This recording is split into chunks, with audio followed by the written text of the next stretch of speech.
Madalas nating marinig na ang pamilya dapat ang ating pinakadakilang mapagkukunan ng suporta at pagmamahal.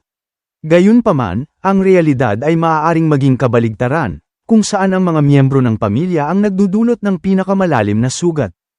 Tinatanggap ng Biblia ang mga komplikasyong ito sa Mateo Kabanata 10, versikulo 36, ang kaaway ng isang tao ay magiging mga miyembro ng kanyang sariling sambahayan.